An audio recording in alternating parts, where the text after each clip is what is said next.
Thank you very much. Every year, bless the Civic Association. Thank you very much for including me.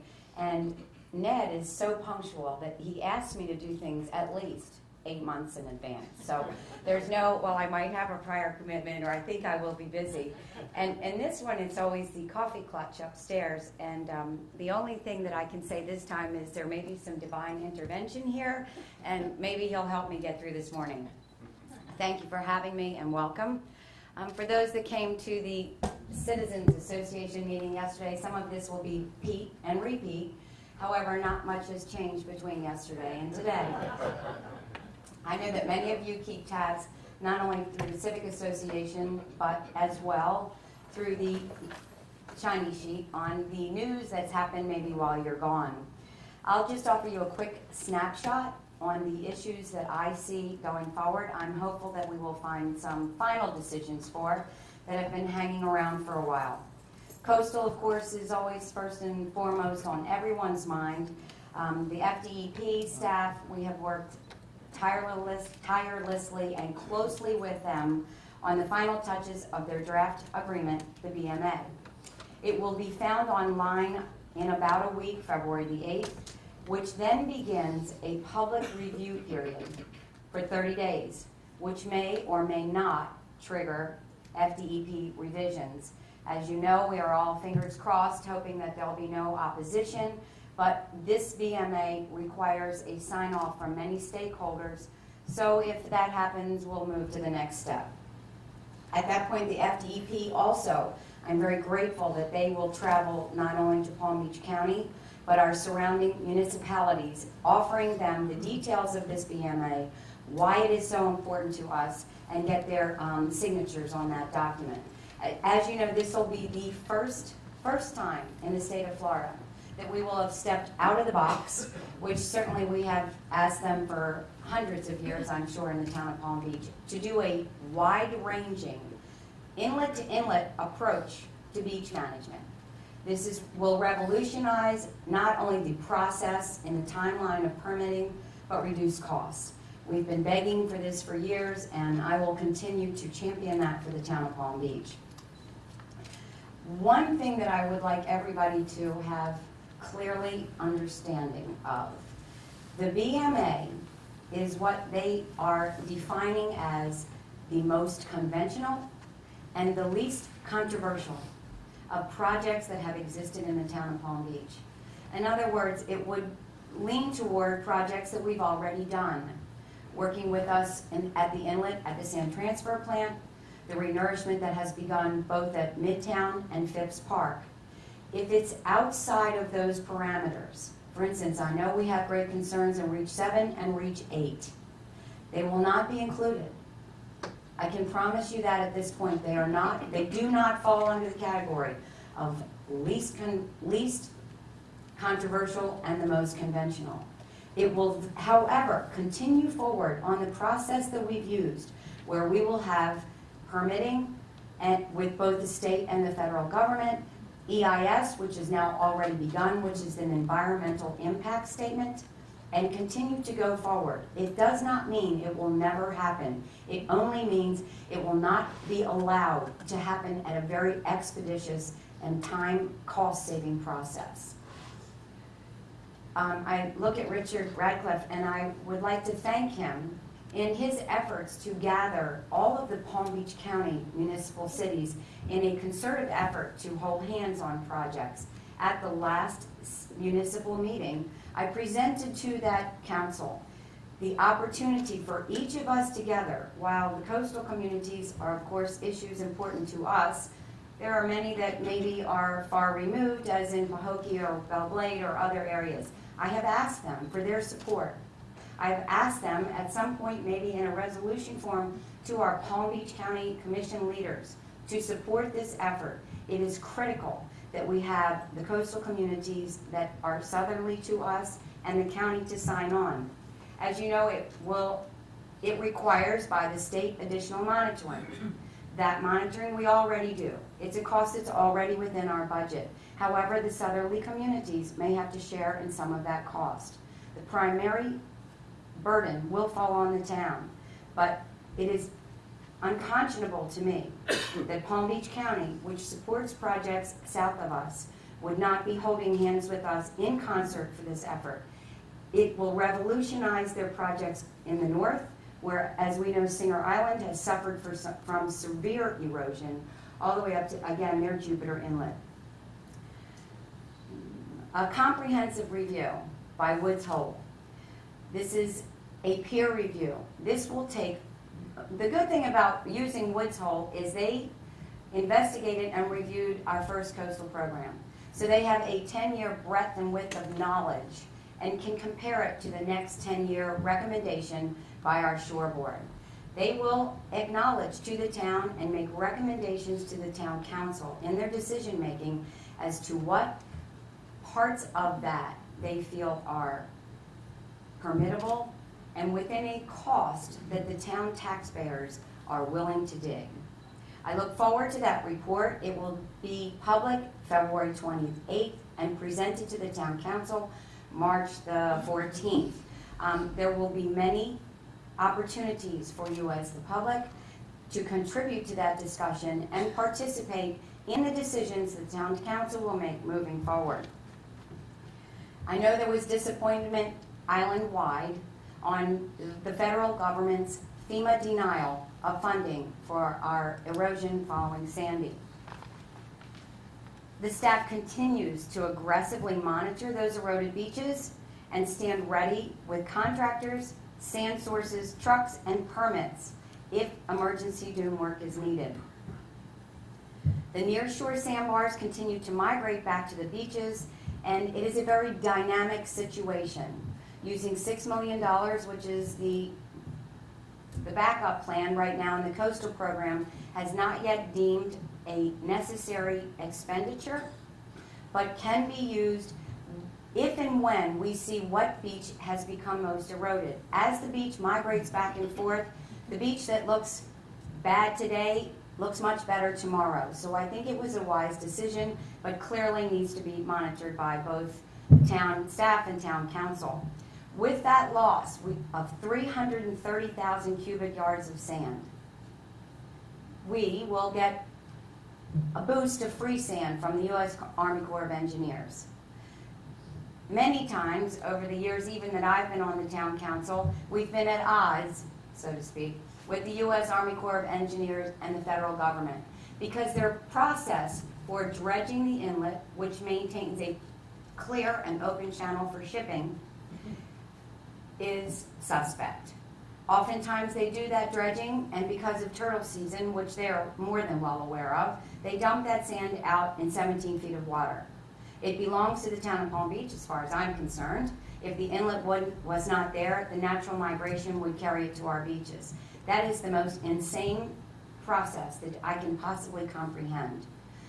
This year, in concert with a huge amount of work, the Army Corps will dredge from our settling basin, which is basically a deep hole on the northernmost side of the jetty, which collects that sand as it travels south. They will pick that up and put it on our dry beach in the north end, as well as the sand that cleans out the inlet.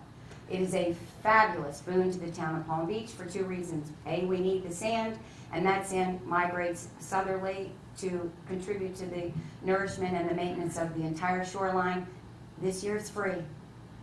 They will put that sand on our dry beach at no cost to the town of Palm Beach. It is a collaborative effort that I most certainly will never end. Two things I'd like to bring forward, and that is, for the first time, FSBPA. And I will try carefully to identify those to you. Florida Shore Beach Preservation Association.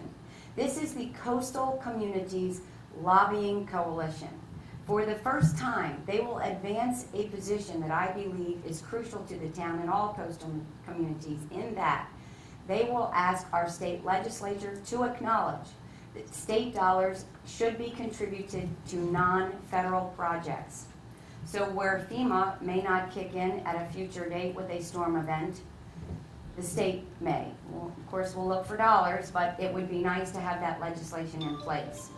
One of the cooperative efforts of the FDEP's BMA agreement has created a much better collaboration with our joint permit process, which is the federal government. They are also working with them to tighten the state statute that says the federal government has a statuted responsibility for sound inlet management.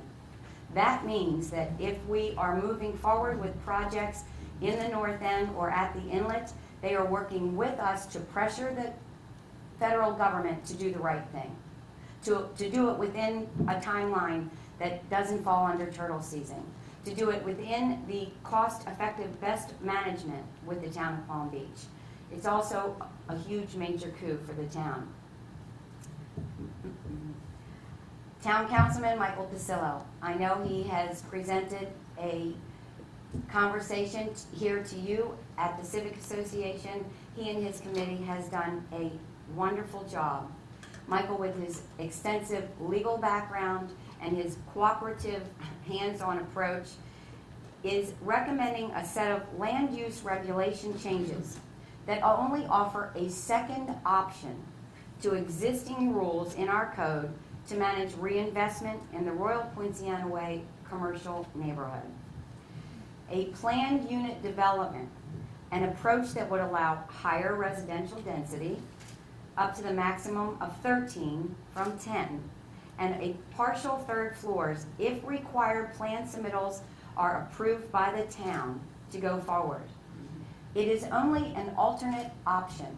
It does not replace current codes. It will require them to maintain the small town character of the street, preserve landmarks building, and will go through a multi-tiered process for continual public input. It needs to go to our Planning and Zoning Commission. It would have to be approved by our Landmarks and Preservation Commission and go to the Town Council. Again, your input will decide that course.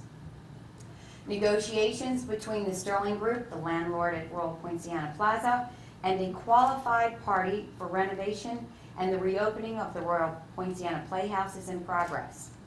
If a lease transpires, it is expected that significant reinvestment will occur, and the Town Council and our community expects answers. I expect that, again, at the February meeting, the Town Council will ask very forcefully to find out where those negotiations are going and what happens, what is Plan B. I think it's time. Construction of our new Par 3 golf clubhouse is expected to begin in late February. This is a Par 3 golf course that has been magnificently redone, and this is now an effort to not only improve the clubhouse and its operations, but offer to the community a brand new, spectacularly beautiful venue to enjoy for events and daily play.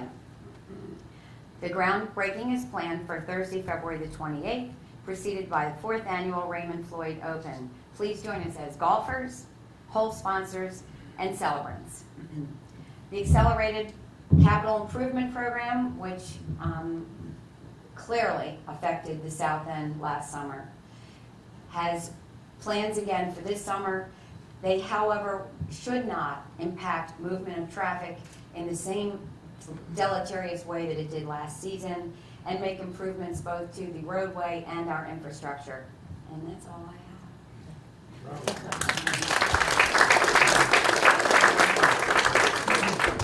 Now, I'm going to accept the same number of gentle questions that I received at Citizens Association yesterday. It was one. So if it goes beyond one, we'll have to have a larger discussion. Does anyone have questions? See, less than one. Mike Stein. I'm sorry to let you get away with that question. You didn't talk about the bridge. The bridge, good. I'm glad you told me. Can I ask my question? Okay.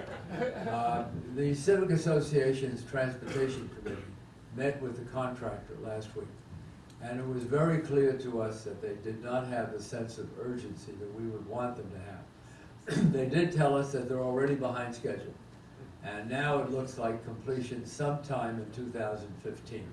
That's more than 2 years away, and that will have a major effect on the quality of life in this town. So question number one is, what can we do multi-tiered to give them that sense of urgency, which apparently they do not have? Question number two, which was raised by one of our directors who has an engineering background, is that they are narrowing the road from 2 lanes to 1 too soon, which means that the traffic is backing up way into Palm Beach, several blocks into Palm Beach. And even if you're not trying to get over the bridge, you just want to go someplace else, you can't get there. So that's the second question. Can we get them to open the other lane and get more of that traffic on the part of the bridge that's still safe? Easy peasy. I will tell you that I speak frequently with Ryan Hamrick, bless his heart. This young man comes repeatedly to every council meeting to hold hands and give us an update.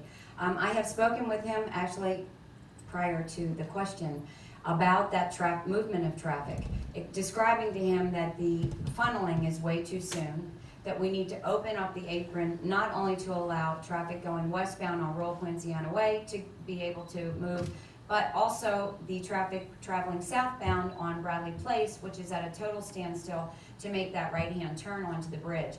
He has arranged for me to talk with the Florida Department of Transportation and to have a conversation on how to move that apron on down on the other side of Bradley Place, stopping possibly at the end of Bradley Park where that fountain is, which would allow that traffic to have a much more wide open apron and allow traffic to not be standing in the road with people not wanting to wait for the next light to make that turn. I have found that I have much more cooperative effort if I include PCL, which is the construction management, working with him and the FDOT. We have a bigger swing and bang for our buck. So I will meet with them as to the bridge completion. None of us are going to be happy, as with any construction project we do at our home or our business, that ultimately there are delays that are unforeseen and make us grumpy. Therefore, I acknowledge the fact that it probably won't be as expeditious as we had liked. However, I again spoke with him about what we had discussed when they determined that the columns were shifting. An amazing concept to me for people that work in the construction business all of their lives on bridges. However, we have discussed underpinnings. That has come forward. The design and engineering work for that is almost completed, at which point they will get with FDOT and again make arrangements. Hopefully, if everyone can envision an underpinning, it would go with those columns that have shifted and maintain that infrastructure from underneath. And maybe at some point we can reopen that bridge into 2 lanes, east and west. So while I'm disappointed, I continue to hold hands with them until we have to use the baseball bat. Anyone else? Can I go back? Richard was first. Thank you. Mayor, thank you for all the information. I just wanted to ask you what we can do with West Palm Beach. As we come across the bridge, it's not so bad, but you have those 2 lights. One turns red, then it goes green, and the other one's red. And it's really affecting people coming over the bridge. And I was just wondering if there's something that West Palm Beach would be willing to work with us. Are you describing Royal Poinciana Bridge, Royal Park Bridge, or Flagler Bridge? No, I'm Which one? describing the one that's being fixed Okay, right now. fine. Again, FDOT has been responsive, and I'm not trying to pass the buck. I'm trying to describe to you the length and breadth of who we are involved with when we try to make changes. Palm Beach County are the ones that are responsible for bridge timing. They have been very cooperative with us, particularly when we all remember the debacle when the North Bridge was down. The middle bridge, they extended those light times, not only at the foot of the bridge, but at the next light in Okeechobee, so the movement of traffic was much more expeditious. I will again repeat to them about the Flagler Bridge. They have worked with us. Unfortunately, by the fact that we narrow that into 1 lane each way, it is a natural backup. It's frustrating. It's not pleasant in the morning, but I again will try. They are responsive. At some point they look at me and say, it is what it is. So I apologize for it is what it is. Thank you. 1 second. Go ahead, sir. Yeah, you mentioned that there's a qualified potential tenant for the Royal Poinciana Playhouse. Do you know who that is, and you know what is your, how did you form the sense that they're qualified? I can't give you particulars. I have not had conversations with that lessee. I can only repeat to you that I know that our council president, David Rosso, has. Let's be optimistic is what I would like to think. He has had conversations with them, assured the council that they are folks that have pockets deep enough to not only renovate it, which we know has to be done, and to run it. It's the Kravis will tell you that their philanthropic reach into this community is extensive. It costs a huge amount of money to run a playhouse. David Rosso, again, is comfortable with this lessee having those deep pockets, having that reach into the community to maintain it in its structure and its operation. So I wish I could give you more information. I do not have it. Hi, Bob. Hi. I received this registered letter to attend the February 13th town council meeting relative to the temple. Can you tell us what this is about? I did, I saw, and it's in the paper today as a public notice, which has to be done, as you know. They have additional information coming forward that hopefully will answer some of the questions that the residents have had on the ballet operation at the temple. Beyond that, if I were to say anything more, it would be outside my judicial responsibilities for people bringing toward me not only the residents' concerns, but the opportunity for the temple to give that same balance. So I would like to tell you what I think you might like to hear, but it would be unfair of me. Well, you understand my problem is that how can I respond in the 3 minutes I might be allowed at the beginning of the council meeting to something I don't know what's going to happen in the council meeting?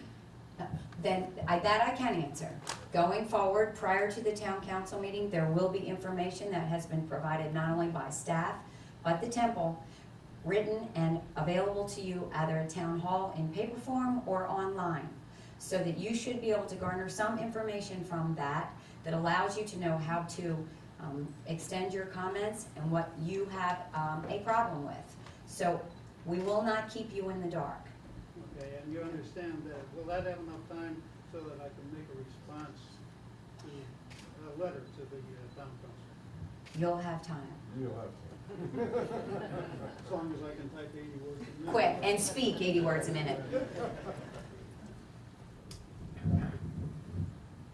Gail, I want to first commend you on all your efforts, and I hope they are successful.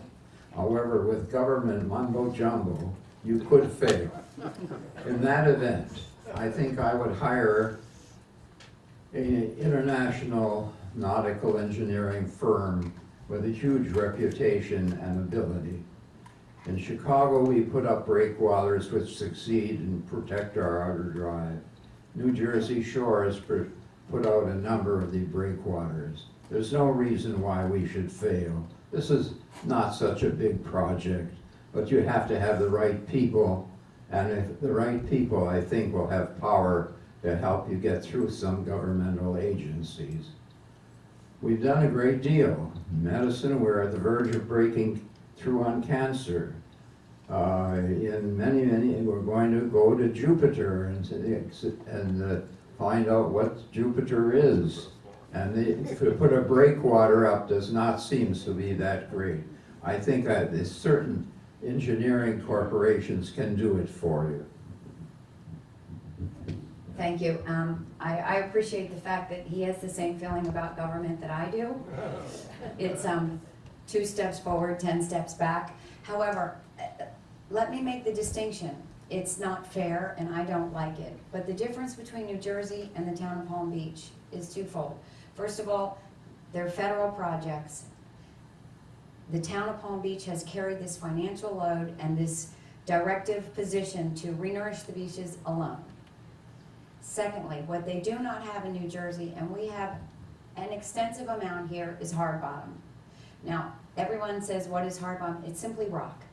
If you stood on the beach and you can see where there's a sandbar and there are rocks, we are unable to cover those rocks. It is against federal law. There's a Magnuson-Stevenson Act that prevents us from doing that because it is now considered an essential fish hatchery. So while I can't imagine there isn't one single person in this room that has a heartfelt belief in the environment, it has now become a very uneven conversation and movement because of that. The environmentalists will not allow us to cover that with sand, even though I can imagine it's been covered and uncovered for millenniums. So I appreciate your response, but there are handcuffs that we have that are indigenous to the state of Florida and the town of Palm Beach. No, fine. You actually answered my question. Okay. Isabel, good morning. You look pretty in pink. Thank you, and you're gorgeous in black and white. I wanted to ask you, as our barrier island is shrinking, has shrunk, and attempts are being made to enlarge it, what are we ever going to do about burying the electric lines? In East Hampton, the village of East Hampton buried their lines, excuse me, in the 1920s. And I have a house on the ocean, had electricity the entire time. The surrounding small towns were sometimes 2 months, 6 weeks without electricity. We really must think of it. And you and I live in the North End, going up North Lake Way, looks like Shanghai in the 30s with the new poles that they put up. Please, think about it. I agree with you.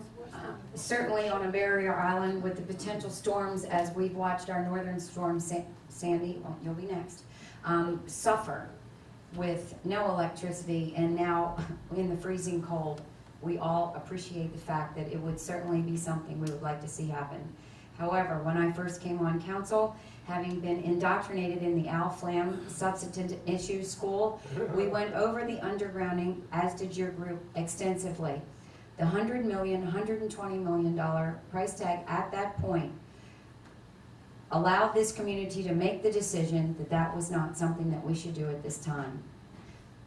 Would you like to do it as we go forward? Certainly we can open up that discussion and reconsider and examine the opportunity. But at this point, what is on our plate is the funding and our commitment to what I call property insurance, protecting our shoreline with sand. So it's God's intervention. Anyone else? I was going to say, they've done it in one road, which is parallel. I'm sorry, go ahead, no one can hear you. I don't know the name of the road, Trail, I think, which is one parallel from Sunrise. They are going to do the power lines, and the whole street is pulling together, and it goes over months. And what he told me, it was acceptable and reasonable. And I think those lines are worth actually than the roads. And that is an initiative that each street within a certain distance that needs to have a commitment can put in your own underground electrical lines. There is a community, there is the area in Everglades Island that is doing that. So that is an opportunity open to every resident and every street in the island. If you want to carry that own cost, there is an assessment over time to your property, and the town will be happy to help facilitate that process. Somebody else had a hand. Gail, thank you. I don't know if you've noticed or not, but the rocks that were put in front of Palm Beach Country Club, and in our last storm, how much the beach was eroded on either side, especially to the beach club. Those rocks actually have saved that wall and extended the life expectancy of that wall, which is in great need of repair. Has the board considered, some kind of jetty, or, I mean, that's simple, what the town did to put those rocks in, and it's saving that. It's actually building sand there and not eroding that wall versus on either side. Good question. That happened following a hurricane, where our primary concern is on a Berry Island is the ability to get off and on. In a catastrophe like that, the federal government did allow us to put those rocks down, which is called a revetment. It is not looked upon favorably to be used at the length of the island, and that seawall is the town's responsibility. Some people say, why hasn't the country club done that? It does not belong to them. It is the town and the town residents' responsibility. It is on the schedule to be replaced and be rebuilt. That access road, we have one northbound on North Ocean, we have one north and southbound on Lake Trail. They are critical, and we need to be forward thinking, not only on the shoreline, that God bless the Shore Protection Board have sent through hours of presentations to make these recommendations on the coastline. Now they will take on the lakeside. They'll take on the lakeside. It's yet to be determined, but I think we can all see that the weather patterns are changing, and is sea level rising. How will that impact the backside of our inlet? Do we need to make decisions as to whether those bulkheads need to be raised? We need to be cognizant about the fact that I haven't touched on this subject, that the Port of Palm Beach is looking to expand and deepen the inlet. If there is a storm, that storm event rushes, that water rushes through that inlet. And the last several hurricanes, what was the most impacted side of the island? The western side, the inlets, the Lake Worth side.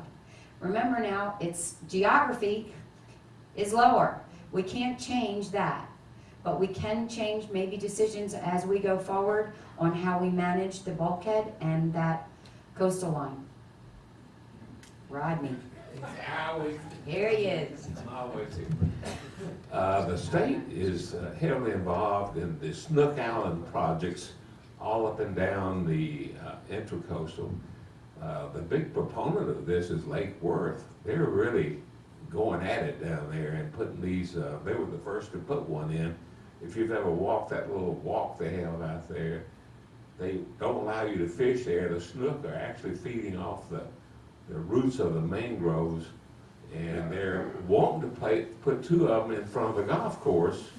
And I understand we're fighting them, saying we don't want that because of the view. Now, the Trump Towers fought it up here, but finally we got it going up there. The other thing about improving the fishing and the quality of water in the lagoon is also that it provides better fishing and cleaner water. Now, one of the things that Lake Worth has done is they do not allow water sewage from rainstorms to go into the lagoon. They're the only people around here that do that. Our asphalt washes right into the lagoon down there. We have any plans in the future for storm sewage to prevent it from contaminating the lagoon? Are we trying to clean up the lagoon? We are. First of all, let me distinguish between stormwater and storm sewage. We don't have sewage that's blatantly rolling into the intracoastal. He's talking about storm drainage, which is frankly from a rain event that runs down the street into the water or runs through pipes to prevent us from being ankle deep or knee deep in water. The state is requiring, as is the federal government, changes as we go forward to how that is taken care of within our property. As buildings are being as they are being redeveloped, they are required to make changes in the routing of that storm water release. So yes, and I think that what I'd like to comment on the islands that you've described, they are cleaning our environment. They put down oyster shells. Now I don't know who eats oysters, but that's cleaning the muck in the intracoastal. Be careful. And it's a county effort. Once again, it's out of our control. It is not outside of our requests to the county. And very clearly in that new southerly project, we were instrumental in reducing the size, the scope, and the depth of that project. We were tremendously concerned. They're built with mangroves to anchor into the water to create a fish habitat, but would that also gather sediment, which would impact the inland navigation back into the south end. So we're very careful watching it and have added to their contract their maintenance of oversight to that project and to remove it or to clean it up if it causes problems to the town. David Barton. I've been impressed with the knowledge you have of the town. I have one question. The town seems to have a knack to get on with things called project-itis. Why is the town not taking the time to determine the limit of growth of this barrier island when it's a built-out town? Vis-a-vis the infrastructure. It hasn't been done, and every time you bring it up, everything's project-itis. What's wrong with long-range planning? I'm happy to answer it, but if you can specifically describe to me what infrastructure, and I will answer it. I'm not quite sure what you're Well, asking. in the north end where you live, I live, they max out every piece of property they get in there with, and the infrastructure can't handle it. They built, what's they call that drainage, where they say the water has to be into the hole in the ground. It's the storm drainage again. Yeah, it's got a name. Anyway, it never worked. And the drainage problem up there is horrendous. The people who just showed up here in town from the South Florida Water Compact, whatever it was, Water saying management that district? 75 or 72% of our island is in the flood zone. And they continue to overbuild it. And when you have no hope of getting it out of the flood zone, now the houses along there are raising their houses 8 feet. What about the next door neighbors? Nobody's doing any long range planning to deal with the infrastructure. Vis-a-vis, where do you draw the line? Why has the town ignored it? Be optimistic, be optimistic. Oh, you get that look and you say, whoops. I can only respond to the historic direction of the town. Several years ago, a council prior to mine increased what needed to be maintained on a property from 2 inches to 3. So that means if you build a home or you extensively 50% more than that redevelop your home, you are no longer allowed to just capture 2 inches of water on your property. I hear complaints all the time is why the town makes me put in this trenching and this huge amount of irrigation collection.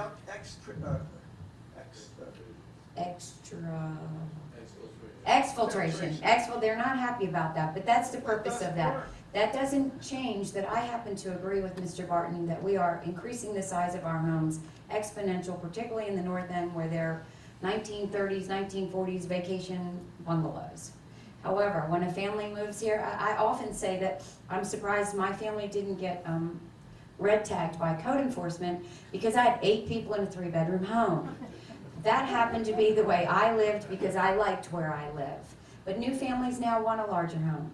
They want a bedroom for every one of their children. They want to have a bathroom that allows for more than just everyone in my bathroom all at the same time. I agree with you, but if they're building within code, we have that, and you may be right, David, but that's certainly a discussion at planning and zoning, and I will wholeheartedly support your bringing new efforts and new initiatives to them. Well, now I know where to go. There you go. Shoot. Now I know where to go. I'm new here, so this may be a stupid question, but is there a long-term, I assume this man over here was trying to ask the question, is there long-term planning of, let's assume, the water level rises for a few inches a year for the next 40 or 50 years. Is there some group here that's planning for that event if it happens?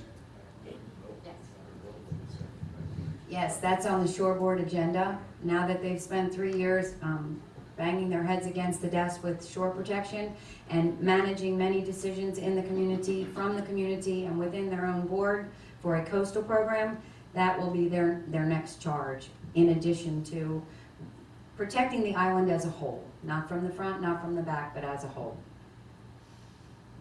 Mr. MacGyver. Thank you, Gail. It's my understanding that the 10-year strategic plan for the town has come to a conclusion and that it is now due to be updated. which would really address some of the concerns that have been raised here about infrastructure, priorities, what kind of capital funding is required over the next 10 years and how that affects the tax base, etc. What is the town council's plan to update a new 10-year plan?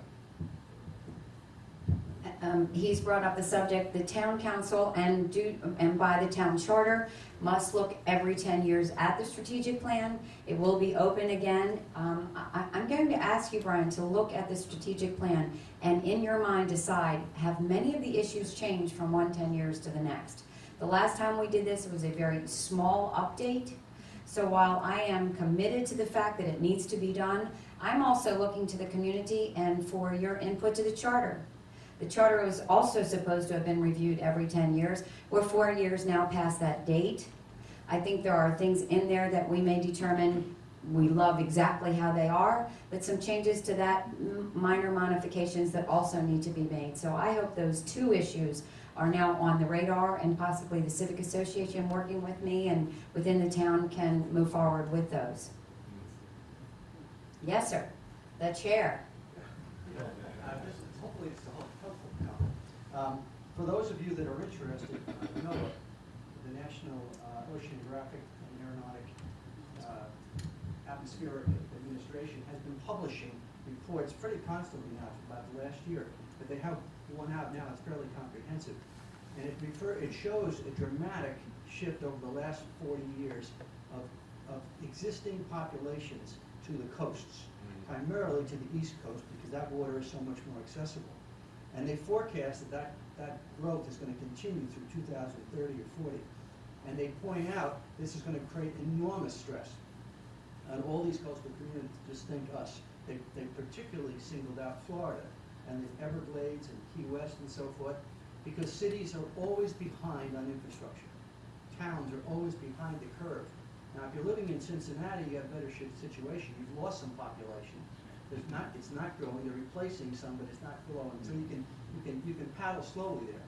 But on the East Coast in particular, it looks like everybody is behind the curve, and you're going to have issues with all kinds of services, water, sewerage, transportation, bridges, all the things we talk about, plus the contamination of the water, wildlife, birds, all that sort of thing. So it's out there for any of you to catch on now. It's being reported in the television, radio, and you can see these things. And last thing I'll mention is that it does show very dramatically that the west side of the island is the one that's much more in danger than the east side because of the rising water and the storm impacts. And I don't know that any of us have a solution for that, but clearly it's all of that has got to be taken into consideration. Thank you, Bob. Anybody? 11:15. We got 15 more minutes.